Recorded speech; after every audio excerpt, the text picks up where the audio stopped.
Assalamualaikum warahmatullahi wabarakatuh. Halo adik-adik, di video kali ini kakak akan membahas mengenai larutan penyangga atau buffer.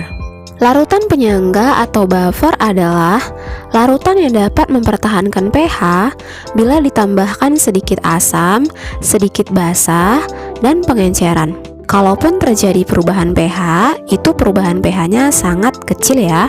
Buffer ini dibagi menjadi dua, buffer asam dan buffer basa. Buffer asam mengandung asam lemah dan basa konjugasinya, di mana basa konjugasinya disediakan oleh garam.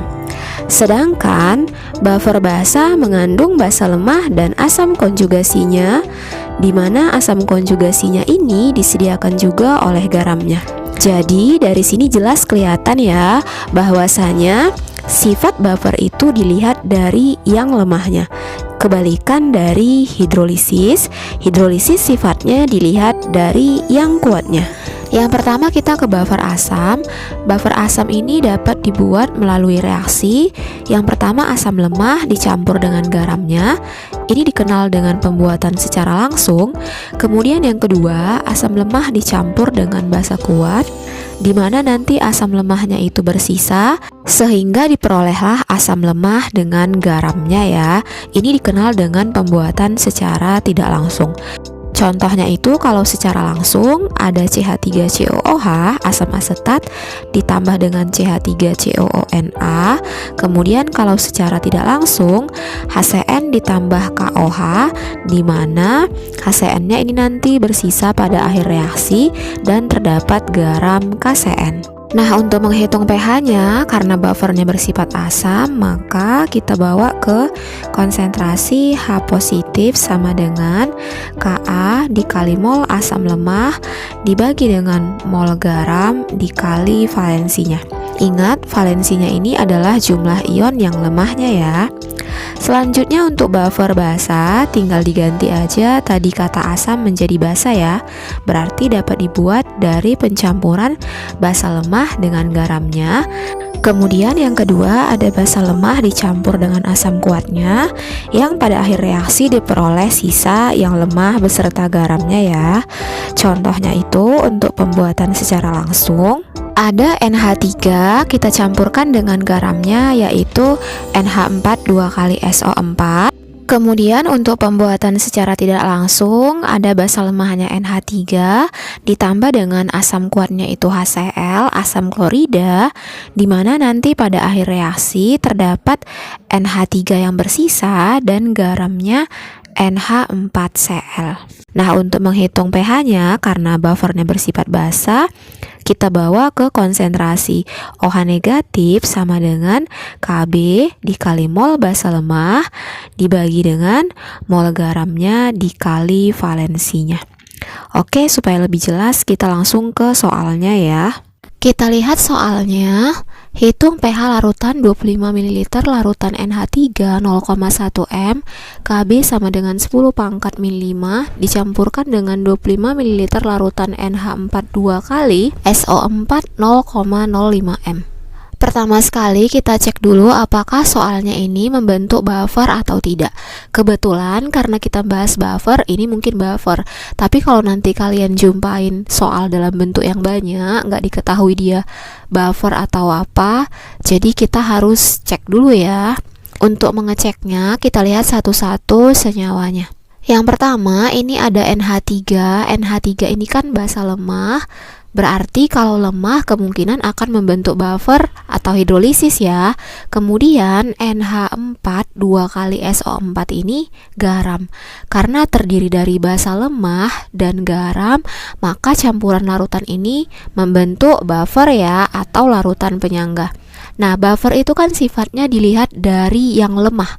Karena yang lemah basa berarti ini buffer basa. Sehingga rumus untuk mencari pH-nya itu adalah kita cari dulu konsentrasi dari OH negatif ya, sama dengan Kb dikali dengan mol basa lemah dibagi dengan mol garam dikali valensinya. Nah, KB-nya itu sama dengan 10 pangkat min 5 sama dengan 10 pangkat min 5. Kemudian mol basa lemah. Rumus mol itu kan ada banyak. Kita lihat diketahui di soalnya ada volume, mililiter, dan M. Berarti rumus mol yang dipakai itu adalah V dikali M ya. Maka untuk basa lemah kan NH3, volumenya itu 25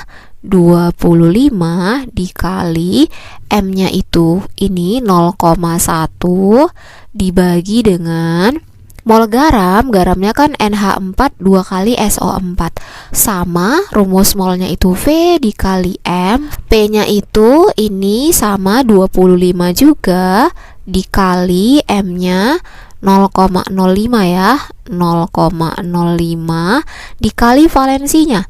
Sama seperti hidrolisis, valensinya itu lihat ion yang lemahnya ya, kation atau anionnya. Jadi di sini garamnya kan NH4 2 kali SO4. Yang mana yang lemah?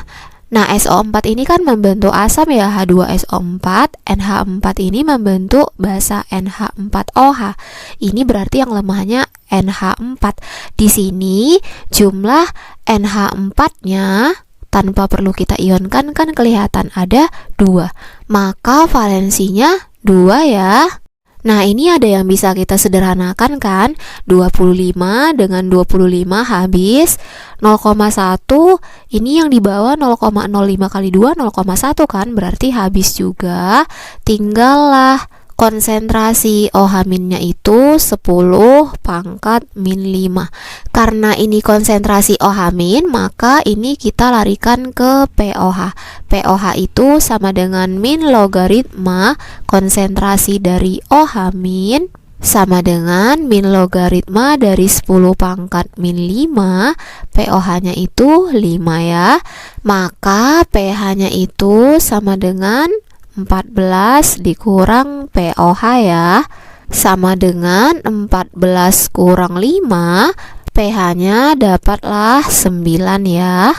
Nah, nanti kalian pasti menemukan ada beberapa rumus yang memakai mol asam atau basa konjugasi, bukan mol garam.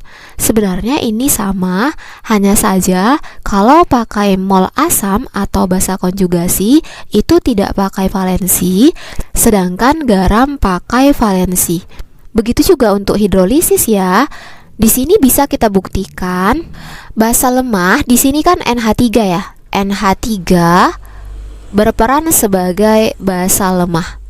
Berarti kalau rumus di atas basa lemah, di bawah harus asam konjugasi ya. Begitu juga sebaliknya. Kalau di atas asam lemah, di bawah harus basa konjugasi. Karena ini basa lemah, jadi kita harus mencari asam konjugasinya.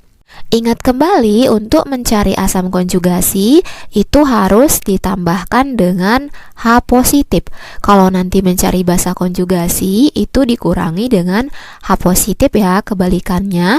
Maka asam konjugasi dari NH3 setelah ditambahkan dengan H positif menjadi hanya bertambah 1 NH4. Kemudian muatannya di kiri kan ada positif 1. Jadi di sini ada positif 1 juga. Muatan di kanan dan di kiri itu sama ya. Nah, asam konjugasinya kan NH4+. NH4+ ini ada pada senyawa garam NH4 2 kali SO4 ya.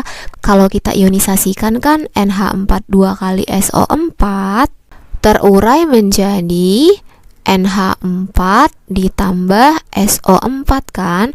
NH4 di kiri 2, di kanan kasih koefisien 2 supaya setara ya. SO4 di kiri 1, di kanan 1. SO4 yang kita tahu kan muatannya 2 negatif, berarti supaya sama-sama muatannya 0, NH4 ini juga harus ini 2 negatif, berarti harus 2 positif. Di sini positif ya. Kemudian yang diketahui kan di soal mol garam, mol NH4 2 kali SO4.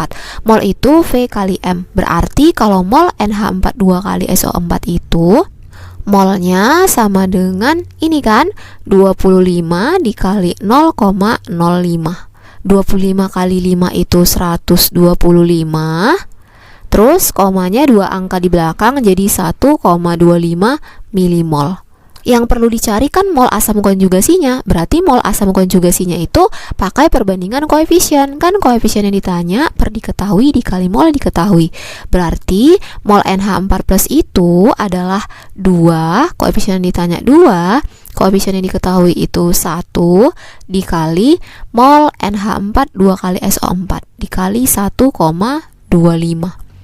Jadi sama kan, 25 dikali 0,05 dikali 2. Jadi terserah adik-adik ya mau pakai rumus yang mana yang dirasa paling mudah diingat. Yang penting kalau pakai mol garam dikali valensi, valensinya itu lihat jumlah kation atau anion yang lemahnya.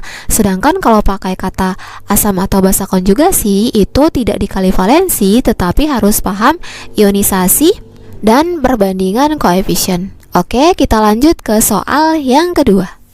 Hitung pH larutan 50 ml larutan CH3COOH 0,1 m Ka sama dengan 2 kali 10 pangkat min 5 dicampurkan dengan 100 ml larutan CH3COONa 0,1 m.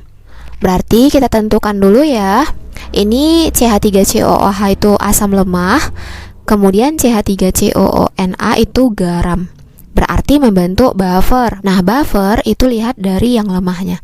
Karena yang lemahnya itu asam, berarti untuk mencari pH-nya kita langsung ke konsentrasi H positif ya. Sama dengan Ka dikali dengan mol asam lemah dibagi dengan mol garam dikali valensinya. Ka-nya itu sama dengan 2 kali 10 pangkat min 5, 2 dikali 10 pangkat min 5 dikali molnya sama ya rumusnya. Di sini ada volume mililiter dan M. Berarti V dikali M. Mol asam lemah CH3COOH, molnya itu V-nya 50. Ini ya 50, kemudian M-nya ini dikali 0,1 dibagi dengan mol garam, garamnya CH3COONa, volumenya ini 100 dikali M-nya 0,1, kemudian dikali valensinya CH3COONa. Yang mana yang lemah? Na itu membentuk basa kan, NaOH, CH3COO membentuk asam CH3COOH. Berarti CH3COO ini yang lemah. Berapa jumlahnya? 1. Maka valensinya itu 1. Kita coret yang bisa kita coret 0,1 dengan 0,1 atas bawah habis. 50 sama 100, 50 bagi 51, 100 bagi 52. Terus 2 yang Ka ini tadi sama 2 ini habis ya. Maka konsentrasi H plusnya tinggal 10 pangkat min 5. Kalau udah dapat konsentrasi H plusnya langsung aja bawa ke pH ya. pH itu sama dengan min logaritma dari konsentrasi H plus. Ini kalau udah lancar langsung aja dapat pH nya itu 5 kan. Tapi kalau guru di sekolah pasti minta ditulis min logaritma 10 pangkat min 5, pH-nya itu 5 ya. Oke, jelas? Jadi ini termasuk kategori soal yang mudah ya untuk menghitung pH larutan buffer, karena langsung diketahui mol yang lemah beserta garamnya. Atau ini juga dikenal dengan pembuatan secara langsung tadi ya. Oke, untuk pembuatan secara tidak langsung atau yang perlu kita reaksikan antara yang lemah dengan yang kuatnya, itu kita bahas di video selanjutnya ya. Sekian dulu videonya, semoga bermanfaat. Assalamualaikum warahmatullahi wabarakatuh.